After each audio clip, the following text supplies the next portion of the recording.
Friends, आज की इस वीडियो में हम पढ़ने जा रहे हैं फ्लैमिंगो का chapter number 2, the lost spring. इस स्टोरी में हमें एक बच्चे के स्टोलन चाइल्डहुड के बारे में बताया गया है कि कैसे उसका बचपन उसे छिन गया, कैसे उसे अपने माँ बाप के अपनी पॉवर्टी की वजह से अपना बचपन जो है खोना पड़ा। वो अपना बचपन नहीं जी पाया क्योंकि बचपन में तो उसे अपने माँ बाप के काम में, अपनी गरीबी में हाथ बटाना पड़ा, उसे नौकरी करनी पड़ी, उसे एक जॉब करनी पड़ी। तो हम इस स्टोरी में यही सब पढ़ेंगे। तो इस स्टोरी में एक बच्चा होता है जो कि बहुत ही गरीब होता है, जिसका नाम होता है साहिब। वो एक पुअर बॉय है, गरीब है वो बहुत। वो जो है अपने माँ बाप के काम में हाथ बटाता है, थोड़ी सी अर्निंग करवाता है उनकी। वो रैक पिकर का काम करता है, मतलब कचरा चुनता है, कबाड़ी वाला। और वो जो बच्चा है हमारा साहिब, वो सीमापुरी में रहता है। सीमापुरी में जो है सर्वाइवल का मतलब भी रैक पिकिंग है, कचरा चुनना है। तो जो बच्चा है, अब जैसे कि आप सब जानते हैं कि बच्चे के मन में बहुत सारे अरमान होते हैं, सपने होते हैं। वो पढ़ना चाहता है, वो घूमना चाहता है, वो दोस्तों के साथ बाहर खेलना चाहता है, लेकिन वो गरीब है, जिसकी वजह से वो खाने के लिए, सर्वाइवल के लिए उसे वो काम करना पड़ रहा है। तो क्या होता है, हमारी जो ऑथर है वो एक दिन उस बच्चे से पूछती हैं, साहिब से पूछती हैं कि तुम स्कूल क्यों नहीं जाती। तो साहिब बोलते हैं कि मेरे आसपास कोई भी स्कूल नहीं है जहाँ मैं जाऊँ। तो ऑथर बोलती है अगर मैं कोई स्कूल स्टार्ट करूँ, मैं कोई स्कूल खोलूँ, तो क्या तुम आओगे।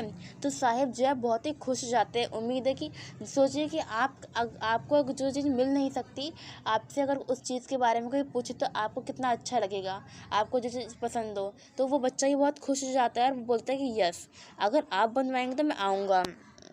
तो क्या होता है कि फिर कुछ दिनों बाद जो है और साहिब ऑथर को देखता है, उनके पास भागा भागा जाता है और पूछता है क्या आपका स्कूल रेडी है, मैं पढ़ने आ सकता हूँ। तो ऑथर बहुत ही एम्बेरस हो जाती हैं क्योंकि उन्होंने कोई स्कूल तो बनवाया ही नहीं था।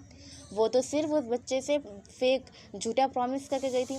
तो ऑथर बहुत ही एम्बेरस हो जाती हैं और वो सोचते हैं कि ऐसे फेक प्रॉमिस, ऐसे झूठे प्रॉमिस तो इस वर्ल्ड में हर कोई करता होगा इन जैसे गरीब बच्चों से, लेकिन कोई भी पूरा नहीं कर पाता होगा। तो फिर क्या होता है, एक दिन जो ऑथर हैं वो इन सारे रैक पिकर्स को आर्मी ऑफ बेयरफुट बॉय कहती हैं।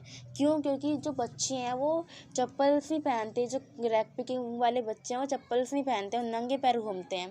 तो उनमें से ऑथर पूछते हैं कि तुम नंगे पैर क्यों घूमते हो, तुम चप्पल्स क्यों नहीं पहनते। तो उनमें से कुछ बच्चे बोलते हैं कि एक ट्रेडिशन है, कुछ बोलते हैं कि मेरी मम्मी ने दिलाया नहीं, कुछ बोलते हैं। उनमें से एक बच्चा होता है जो बोलते हैं कि अगर मेरी मम्मी दिलाएंगी तो भी मैं नहीं पहनूंगा, लेकिन उसने मिसमैच शूज़ पहन रखे थे और उसकी आंखों में एम्बेरसमेंट थी। तो इससे जो है हमारी ऑथर को एक स्टोरी याद आती है अपने गांव की। उनका गांव युद्धपी में था। वहाँ पर एक पृष्ठ का, एक पुजारी का बेटा था जो कि अपने लिए रोज़ मंदिर जाकर, नंगे पैर मंदिर जाकर शूज़ मांगता था। वो चाहता था कि उसे शूज़ मिल जाएं जिसे वो पहन सके। तो ऑथर जो है उसी गांव में 30 साल बाद जाती हैं, उसी मंदिर में जाती हैं। तो देखती है वो मंदिर जो है बहुत ही अच्छे से बन चुका है और वहाँ पर कुछ चेयर्स लग रखी हैं और एक वेल ड्रेस्ड इंसान है जो कि जिसके बाद अब शूज़ है। वही बच्चा अब 30 साल बाद उसके बाद उसको शूज़ मिल गए। और तो ऑथर सोचते हैं कि जैसे उस बच्चे की प्रेयर जो है पूरी हो गई, उसे शूज़ मिल गए, वैसे ही शायद इन बच्चों को भी शूज़ मिल जाए, इनकी भी प्रेयर पूरी हो जाए। तो काफ़ी टाइम बीत जाता है। तो ऑथर जो है साहिब को एक टेनिस क्लब के बाहर देखती हैं, टेनिस क्लब के गेट पे। तो क्या होता है, साहिब ने मिसमैच शूज़ पहन रखे थे, ऐसे कि जैसे किसी अमीर बच्चे ने उसे रिजेक्ट कर दिया हो और उसे दे दिया हो। तो साहिब ने पहन लिया क्योंकि अमीर लोगों के लिए इतना माइंड नहीं करते। वो अगर छोटे से भी छेद हो गया, थोड़ा सा ही फट गया तो उसे फेंक देते हैं। लेकिन वो तो गरीब था, जिसने कभी शूज़ नहीं पहने, उसके लिए तो वो एकदम नए की तरह थे, तो इसलिए वो पहन लेते हैं। साहिब जो है कहता है कि मैं टेनिस खेलना चाहता हूँ और जब कोई भी वहाँ नहीं होता तो मैं वहाँ खेल भी लेता हूँ, और जो गेट कीपर है, जो चौकीदार है, वो मुझे जाकर खेलने भी देता है। ठीक है। तो फिर नेक्स्ट टाइम जो है ये होती है, नेक्स्ट टाइम जो है फिर ऑथर जो है हमारी साहिब से एक मिल्क बूथ पे मिलती है। साहिब ने एक स्टील का कनिस्टर पकड़ रखा था। तो वो जो हमारी ऑथर को बताता है कि उसे जो है वो यहाँ पर मिल्क बूथ पे काम करता है, जॉब करने लगा है, और उसे 800 रुपये पर मंथ, और उसके हर टाइम का खाना उसे मिलता है पेमेंट के रूप में। और साहिब जो है, लेकिन साहिब मिल्क बूथ पे काम तो करता था, उसे पेमेंट तो मिलती थी, उसे खाना ही मिलता था, लेकिन अब वो अपनी फ्रीडम को खो चुका है। अब वो जैसे केयरलेस था। जब रैक पिकिंग करता था तो वो केयरलेस था, लेकिन अब नहीं है।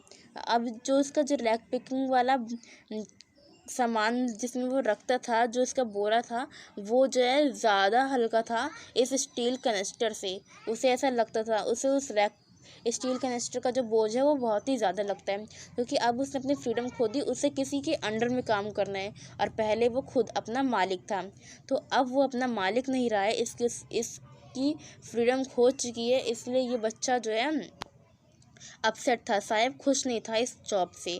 ठीक है, तो फ्रेंड्स ऐसे ही इसी तरीके से स्टोरी को ख़त्म होती है। इस स्टोरी में हमने जाना है कैसे एक बच्चे से उसकी जिम्मेदारियों की वजह से उसका बचपन छिन गया। तो ऐसे इस स्टोरी का पार्ट 2 मैं आपके लिए बहुत जल्द लाऊंगी। जब तक के लिए आप इसे इस वीडियो को देखिए और समझिए। Thank you for watching. और आपको अगर ये वीडियो अच्छी लगे तो मेरे चैनल को लाइक और सब्सक्राइब करना ना भूलें।